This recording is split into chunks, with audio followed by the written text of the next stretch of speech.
A sight and a sound becoming more and more familiar on the broad waters of Britain. Air cushion vehicles, the latest recruits to the transport industry. Hovercraft, bustling in estuary and strait, short hauls for the smaller ones, sea passages for the big ones, storming into harbour towards beach and hard standing, carrying passengers, ferrying cars, forwarding freight.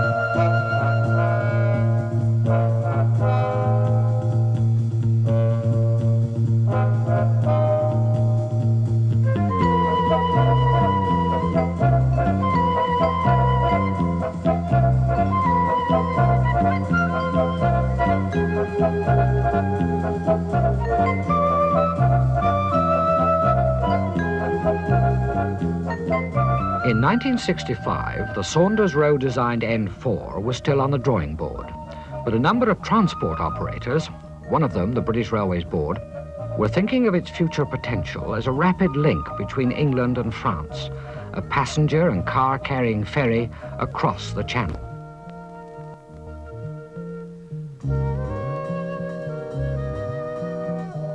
The Channel, notorious for its wayward weather conditions, its short, steep seas, traffic lanes crowded with ships, funneling through the narrows which a hovercraft service would have to cross, often in blanketing fog and haze.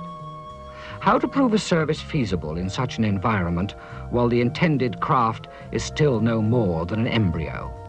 By using the maker's smaller craft, the SRN-6, and with it setting up a service elsewhere in the British Isles that would amount to a scale model of the eventual Channel operation.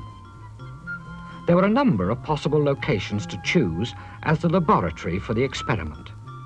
But the Solent between Southampton and the Isle of Wight stood out as the obvious one. Wind and sea conditions relative to the Channel roughly proportionate to the difference in size of the two craft. Shipping constantly moving in and out of Southampton, often in poor visibility, to simulate the Channel traffic. And of course, the makers of the craft, the British Hovercraft Corporation, had their headquarters at East Cowes, a ready-made refuge in case of trouble. The Solent was chosen. A company was formed, British Rail Hovercraft Limited, to operate as Seaspeed. Crowded waterfronts made location of suitable landing sites difficult. At Cowes, a disused boatyard, once the home of the Princess flying boats, was found, leased, and turned into a hoverport. Similar difficulty at Southampton. Here, in the end, it was a piece of wasteland belonging to the city corporation, right beside the so-called floating bridge, connecting with Woolston across the River Itchen. Good access, too, from the main road leading to the docks, and a bus service to provide a connection with the mainline station.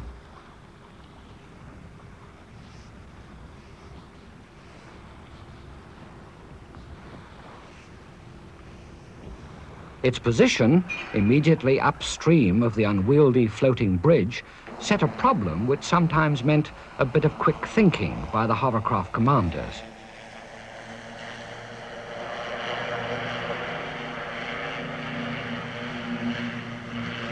But was no insurmountable hazard. At Cowes, the yachtsmen were concerned for the safety of their boats at moorings, but a buoyed approach for the hovercraft and a speed restriction inside the breakwater satisfied their doubts. And by July 1966, a service was underway between Southampton and Cowes with a minimum of resources. 2 ex-Merchant Navy officers trained by BHC's test pilots, and Hermod Brenner Lund from Norway, probably the finest hovercraft commander of the time, and just 1 craft. Seaspeed's first general manager, C.A. Brindle, himself learned to drive and stood his turns of duty to give the others their scant time off. A service without passengers would be an experiment without meaning. Cowes, the home of the Royal Yacht Squadron, attracts a great many people to its numerous racing activities.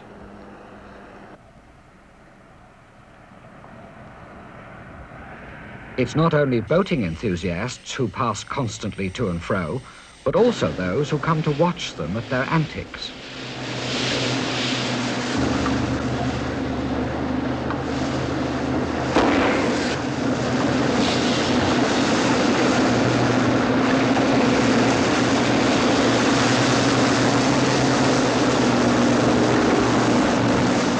Holidaymakers too, and in addition, a well-established commuter traffic of people who have made their homes on the island and go daily to Southampton to work. In the event, the hovercraft's 20-minute crossing, as against nearly an hour on the ferry boats, meant that the popularity of the Seaspeed service rapidly built up.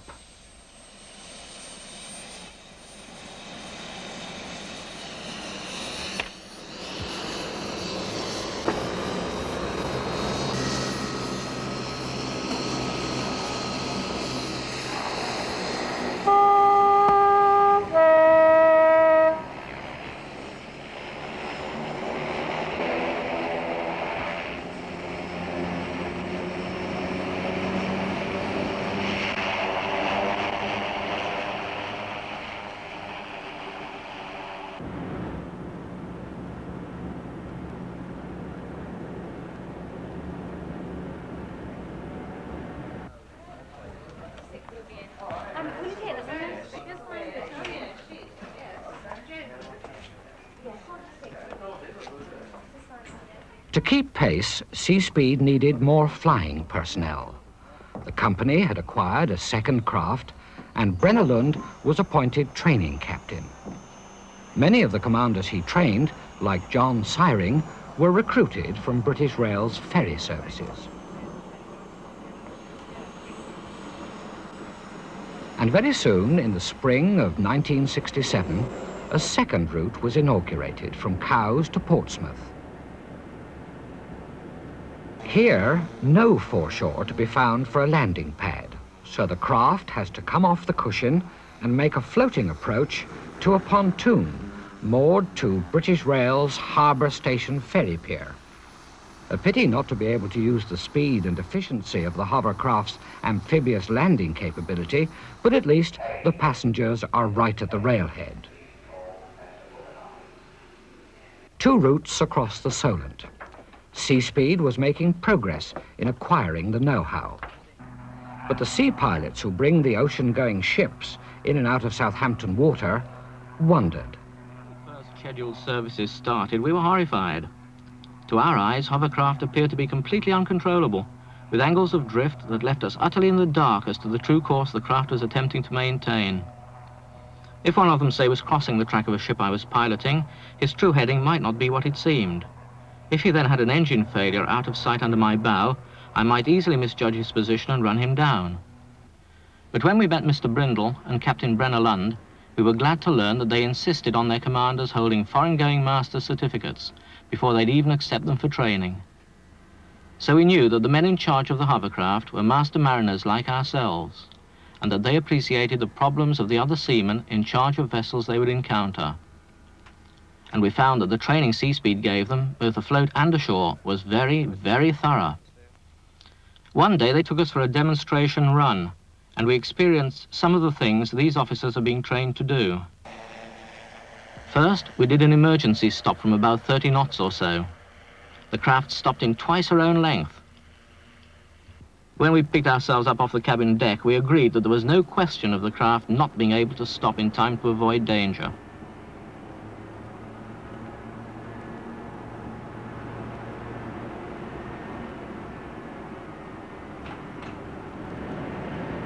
Then we circled a buoy to demonstrate a tight turn. Now we understood the reason for those high drift angles. Because it's on a cushion of air, there's no adhesion between the hull of the craft and the surface of the sea.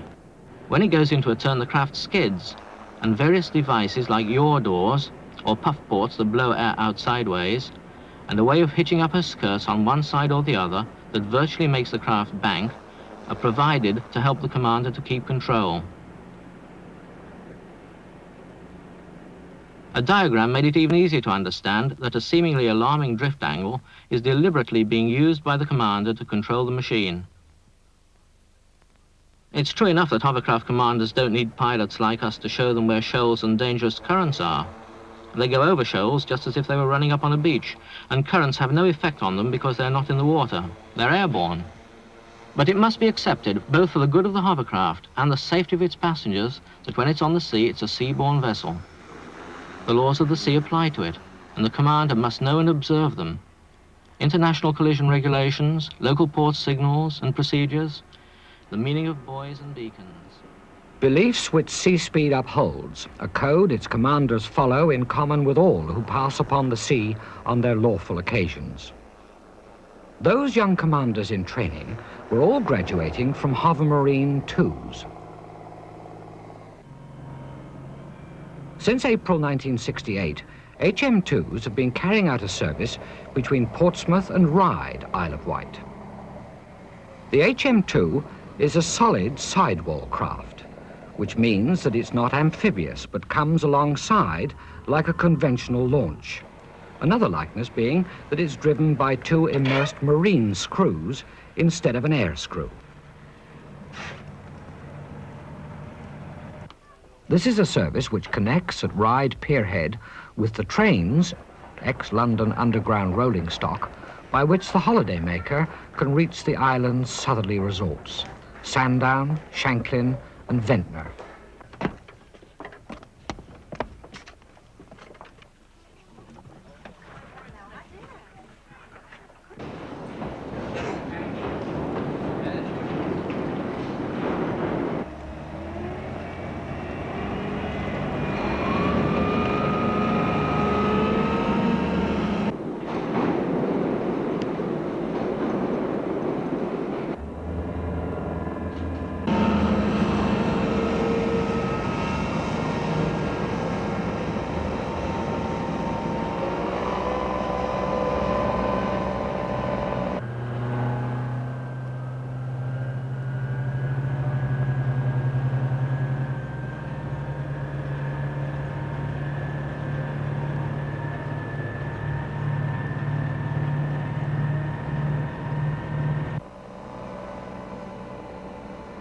From driving the HM2 to driving the SRN6 to driving the SRN4. Seaspeed's first cross-channel N4 was delivered to Dover at the beginning of July 1968, and fitting out went on throughout the month.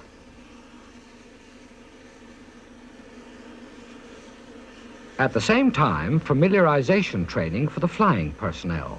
Necessary, of course, because the N4 was the first ever multiple-engined craft of such a size, and this was 001, the first off.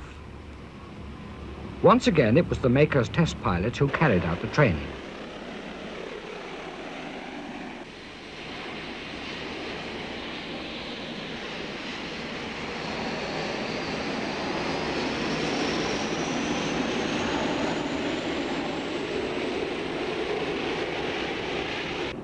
Doing what in aviation circles would be called circuits and bumps.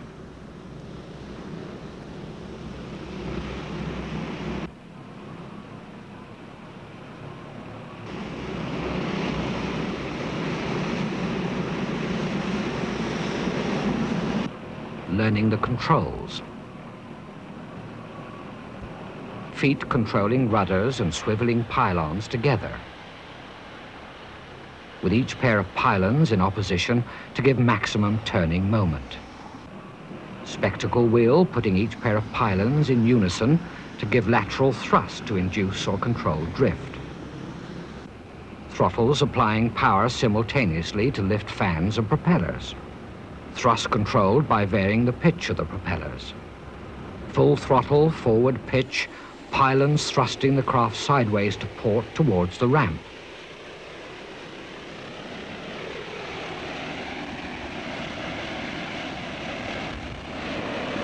A little more positive pitch applied by pushing the spectacle wheel forward and the craft moves onto the water.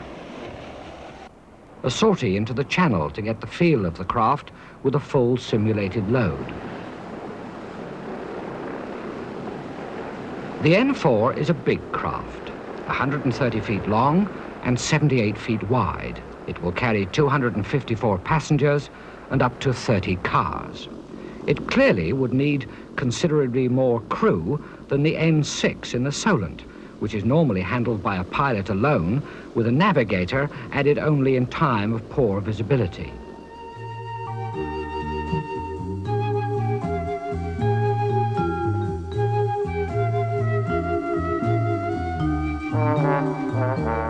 There was cabin staff to be interviewed and engaged. For Howard Thorne, route manager Dover, a not unenviable task. Passenger officers, deck officers, and the girls all had to be given a basic knowledge of first aid. These qualifications are demanded by regulation and don't imply that bumps on the head, prostration, and broken limbs are to be a commonplace of travel by hovercraft. All of them, from cabin and flight deck alike, must have some experience of firefighting and using breathing gear. The Navy provided this part of the training on Horsesea Island, known as HMS Phoenix at Portsmouth. With the thoroughness and good humor for which the men all nice girls love are renowned, they impartially exposed them to all the situations they might encounter in dealing with a fire at sea. Some of them are unlikely to be met in hovercraft, but a fire started, say, by petrol leaking from a flooded carburetor on the car deck, quickly dealt with, is harmless. Throwing a bucket of water over a fry-up in the galley, if the fat catches, is not. But we don't have galleys in hovercraft yet.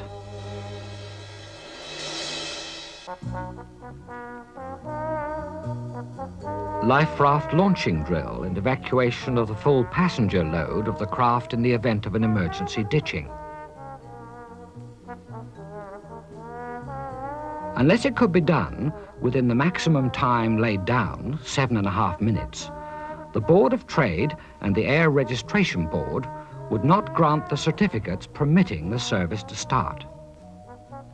The life rafts are larger than those authorized by the Board of Trade in passenger ships, which take 25 people.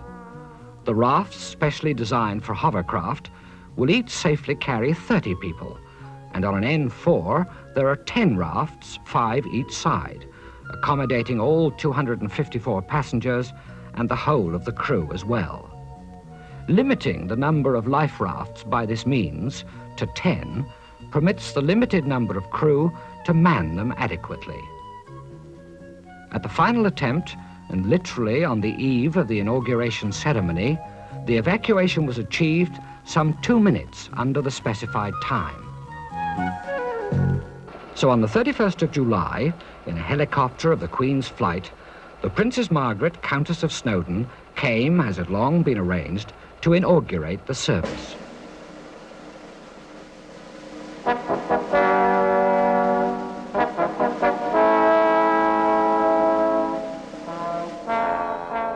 The occasion was celebrated by the unveiling of plaques at both Dover and Boulogne, and a royal round trip in the craft that was to bear her name. On the following day, the service started as scheduled. Passenger officer who in a ship would be called purser, purserettes who in an airliner would be called hostesses, petty officer in charge of the car deck, car lashers. Pilot, Captain Brenner Lund, now senior captain of the Seaspeed fleet. Here with first officer and co-pilot Ian D.L. Fuel for the craft, fuel for the Voyager, duty-free of course. Voyagers.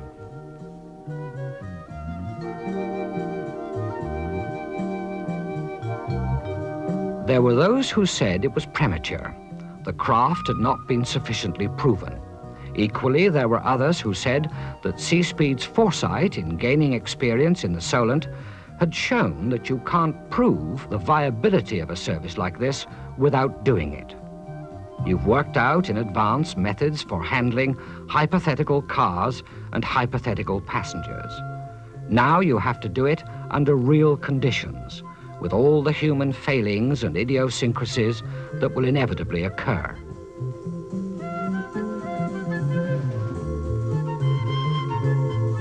Conditions that will be affected by weather and sea states and density of traffic, with their interaction on journey times, turnaround times, and service frequency.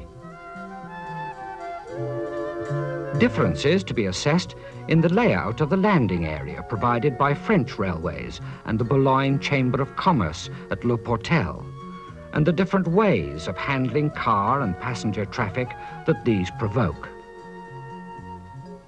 And above all, the effect on the service of the need to bring the craft in for maintenance. How often and for how long? During the Solent operation, the engineers had found that the skirt was the most vulnerable component of the craft and was responsible for most of the downtime.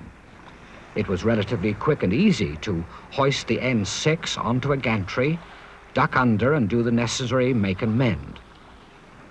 But the N6 only weighs about 6 tons.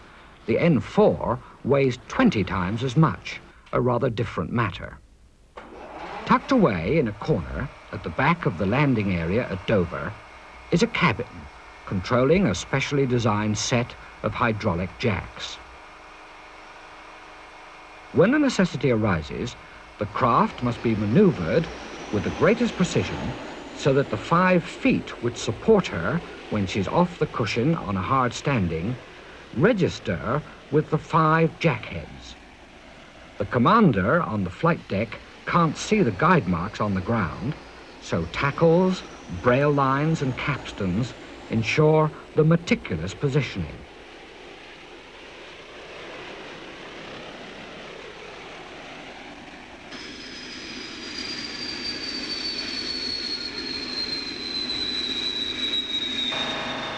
Then, the jacks lift the craft some 10 feet off the ground so that the skirt is hanging free all round.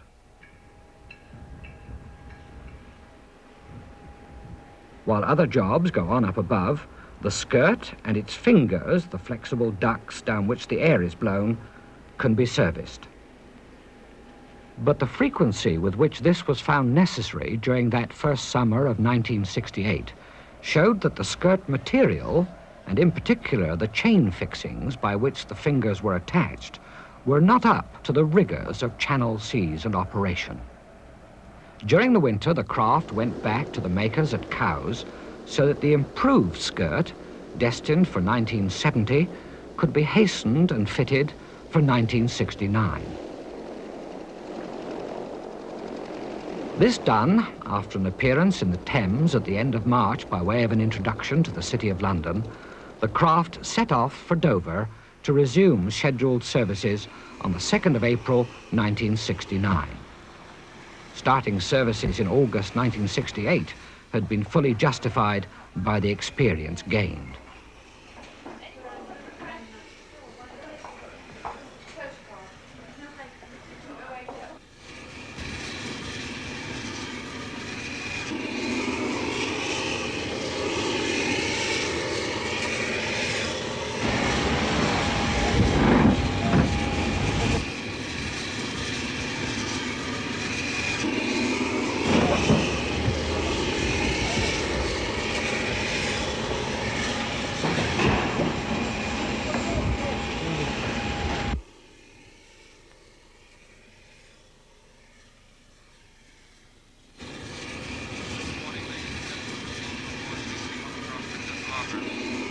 Our passage today will take 40 minutes at an average cruising speed of 15 knots. We hope you enjoy the journey. I will now give instructions for wearing life jackets in case of an emergency. Please say to a crew member who will demonstrate. In the event of an emergency, you will take the life jacket from under your seat and remove it from the bag. Hold it in front of you with the cylinder on the outside. Place the jacket over your head. Undo the tapes, pass them around the back of the body and secure in front. Plate like this by putting the lead on the cylinder down.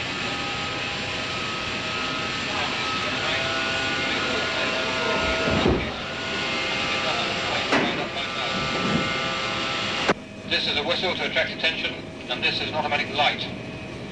The emergency exit door to the rafts, which are outside the windows, is there. Thank you.